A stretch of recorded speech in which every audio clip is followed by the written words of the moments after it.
ভেবে দেখেছেন কি, যে দেশ মহাকাশে বসে সারা পৃথিবীর নড়াচড়া দেখে সেই দেশের চোখে যদি কেউ ধুলো দেয় তাহলে দৃশ্যটা কেমন হতে পারে? অবিশ্বাস্য শোনালেও ঠিক এমনই এক পরিস্থিতি তৈরি হয়েছে সাম্প্রতিক ঘটনাগুলোতে। বিশ্ব রাজনীতির মঞ্চে এক অদ্ভুত পাল্টাপাল্টি খেলা শুরু হয়েছে, যেখানে শক্তির ভারসাম্য যেন নীরবে বদলে যাচ্ছে। সাম্প্রতিক কয়েক সপ্তাহে ইরান ও আমেরিকার মধ্যে চলমান উত্তেজনা নিয়ে নতুন কিছু তথ্য সামনে এসেছে, যা বিশ্লেষকদের কপালে চিন্তার ভাঁজ ফেলেছে। টানা প্রায় 40 দিনের টানটান পরিস্থিতির পর প্রকাশ্যে এসেছে এমন কিছু তথ্য যা পুরো ঘটনাকে এক ভিন্ন দৃষ্টিতে দেখাতে বাধ্য করছে। 16 এপ্রিলের বিভিন্ন আন্তর্জাতিক রিপোর্টে উঠে এসেছে, এই সংঘাতের পেছনে শুধুই ইরানের একক শক্তি কাজ করেনি, বরং এখানে আরেকটি বড় শক্তির নীরব উপস্থিতি ছিল, আর সেটি হলো চীন। দীর্ঘদিন ধরেই গুঞ্জন ছিল, তবে এবার বিষয়টি অনেকটাই নিশ্চিত পর্যায়ে পৌঁছেছে। রিপোর্ট অনুযায়ী ইরান তাদের সামরিক কৌশলে এমন কিছু প্রযুক্তি ব্যবহার করেছে যা সরাসরি চীনের সহায়তায় এসেছে বলে ধারণা করা হচ্ছে। বিশেষ করে একটি উন্নতমানের গুপ্তচর স্যাটেলাইট ব্যবহারের বিষয়টি এখন আলোচনার কেন্দ্রবিন্দুতে। জানা গেছে 2024 সালের শেষের দিকে ইরানের বিপ্লবী গার্ড বাহিনী অত্যন্ত গোপনে একটি উচ্চ ক্ষমতা সম্পন্ন স্যাটেলাইট সংগ্রহ করে। এই স্যাটেলাইটের মাধ্যমে মধ্যপ্রাচ্যে অবস্থিত বিভিন্ন গুরুত্বপূর্ণ সামরিক স্থাপনার উপর নজরদারি চালানো সম্ভব হয়েছে। শুধু তাই নয়, হামলার আগেও পরে সেই সব স্থাপনার নিখুঁত ছবি সংগ্রহ করা হয়েছে, যাতে ক্ষয়ক্ষতির সঠিক চিত্র পাওয়া যায়।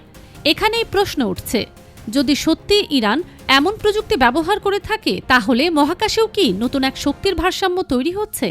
বিশ্লেষকরা বলছেন, এই ঘটনায় স্পষ্ট ইঙ্গিত মিলছে যে ইরান একা নয়, তার পেছনে একটি শক্তিশালী প্রযুক্তিগত সমর্থন কাজ করছে।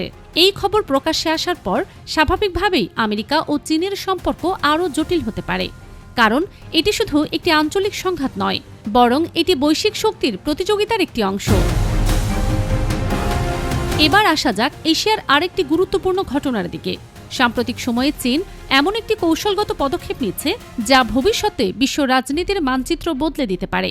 তারা ধীরে ধীরে একটি নতুন জোট বা ব্লক গঠনের দিকে এগিয়ে যাচ্ছে। বিশেষ করে ভিয়েতনামের সঙ্গে চীনের সম্পর্কের দ্রুত উন্নতি এখন আন্তর্জাতিক অঙ্গনে আলোচনার কেন্দ্রবিন্দু। 16 এপ্রিল বেইজিংয়ে অনুষ্ঠিত এক গুরুত্বপূর্ণ বৈঠকে দুই দেশের শীর্ষ নেতৃত্ব স্পষ্ট জানিয়ে দিয়েছে তারা তাদের সম্পর্ককে আরও গভীর করতে চায়। এই সময়টিও অত্যন্ত গুরুত্বপূর্ণ, কারণ বিশ্ব বাণিজ্যের অন্যতম গুরুত্বপূর্ণ রুটগুলোতে, বিশেষ করে হরমুজ প্রণালী অঞ্চলে উত্তেজনা বেড়ে যাওয়ায় গ্লোবাল ট্রেড মারাত্মকভাবে প্রভাবিত হচ্ছে। এই প্রেক্ষাপটে চীন তাদের প্রতিবেশী দেশগুলোর সঙ্গে সম্পর্ক জোরদার করছে। বিশ্লেষকদের মতে এটি শুধুমাত্র অর্থনৈতিক নয়, বরং একটি বড় কৌশলগত পদক্ষেপ, কারণ একটি শক্তিশালী আঞ্চলিক জোট তৈরি করতে পারলে বড় কোনো সংঘাতে না গিয়েও বৈশ্বিক প্রভাব বিস্তার করা সম্ভব। এমনকি শোনা যাচ্ছে খুব শীঘ্রই চীন আরও কয়েকটি দেশকে সঙ্গে নিয়ে একটি নতুন ব্লকের ঘোষণা দিতে পারে, যা বর্তমান আন্তর্জাতিক জোটগুলোর বাইরে একটি আলাদা শক্তি হিসেবে দাঁড়াবে। এবার আসা যাক সেই ঘটনায় যা সবচেয়ে বেশি আলোচনার জন্ম দিয়েছে। 15 এপ্রিলের রিপোর্ট অনুযায়ী ইরানের একটি বিশাল সুপার ট্যাঙ্কার হরমুজ প্রণালী পেরিয়ে সফলভাবে নিজের গন্তব্যে পৌঁছেছে। এই জাহাজটি প্রায় 20 লাখ ব্যারেল তেল বহন করতে সক্ষম, যা নিজেই একটি বিশাল অর্থনৈতিক শক্তির প্রতীক। সবচেয়ে অবাক করার বিষয় হল, এই জাহাজটি কোনো ধরনের লুকোচুরি না করে বরং নিজের ট্র্যাকিং সিস্টেম চালু রেখেই আন্তর্জাতিক রুট দিয়ে অগ্রসর হয়েছে। অর্থাৎ এটি ছিল এক ধরনের সরাসরি বার্তা, আমরা যাচ্ছি, যা করার করো। এই পুরো সময়ে আমেরিকার নৌবাহিনী উপস্থিত থাকলেও তারা কোনো পদক্ষেপ নেয়নি। বিষয়টি নিয়ে এখনও আনুষ্ঠানিক কোনো মন্তব্য না এলেও আন্তর্জাতিক বিশ্লেষকরা এটিকে একটি গুরুত্বপূর্ণ মনস্তাত্ত্বিক ঘটনা হিসেবে দেখছেন, কারণ এতদিন ধরে যে দাবি করা হচ্ছিল ইরানের তেল রপ্তানি কার্যত বন্ধ করে দেওয়া হয়েছে, এই ঘটনাটি সেই দাবিকে প্রশ্নের মুখে ফেলেছে। অন্যদিকে এই সাফল্যে ইরানের মনোবল যে অনেকটাই বেড়েছে তা বলার অপেক্ষা রাখে না। এখন নজর দেওয়া যাক তুরস্কের দিকে। সাম্প্রতিক সময়ে তুরস্কে ইরানের প্রতি জনসমর্থন লক্ষণীয়ভাবে বেড়েছে। 15 এপ্রিল বিভিন্ন শহর থেকে শত শত মানুষ গাড়ি নিয়ে একটি বড় কনভয় তৈরি করে সীমান্তের দিকে যাত্রা শুরু করেছে। এই কনভয়ের মূল উদ্দেশ্য ছিল ইরানের সাধারণ মানুষের প্রতি সংহতি প্রকাশ করা এবং কঠিন সময়ে তাদের পাশে থাকার বার্তা দেয়া। সোশ্যাল মিডিয়ায় ছড়িয়ে পড়া ছবিগুলোতে দেখা গেছে 500-র বেশি গাড়ি নিয়ে এই কনভয় এগিয়ে যাচ্ছে। এটি শুধু একটি প্রতীকী পদক্ষেপ নয়, বরং একটি শক্তিশালী বার্তা। এটি দেখিয়ে দেয় রাষ্ট্রনীতির বাইরে গিয়েও সাধারণ মানুষের আবেগ কখনো কখনো ভিন্ন কথা বলে।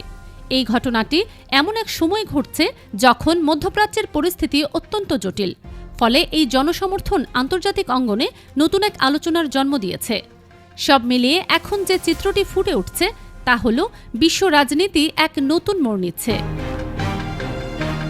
এদিকে চীন এমন এক কৌশল নিয়ে এগোচ্ছে যেটাকে অনেক বিশ্লেষক বলেন নীরব শক্তির খেলা। তারা সরাসরি যুদ্ধ বা সংঘাতে জড়াতে চায় না, কারণ তারা জানে আধুনিক বিশ্বে শুধু অস্ত্র দিয়েই জয় পাওয়া যায় না, প্রভাব তৈরি করতে হয় অর্থনীতি, প্রযুক্তি আর অবকাঠামোর মাধ্যমে। তাই চীন ধীরে ধীরে বিভিন্ন দেশে বিনিয়োগ বাড়াচ্ছে, বড় বড় বন্দর, রেল লাইন, শিল্পাঞ্চল তৈরি করছে, আর সেই সাথে ডিজিটাল প্রযুক্তির মাধ্যমেও নিজেদের উপস্থিতি শক্ত করছে। তাদের লক্ষ্য একটাই, যেখানে সরাসরি সেনা পাঠানোর দরকার নেই সেখানে অর্থ আর প্রযুক্তি দিয়েই প্রভাব তৈরি করা।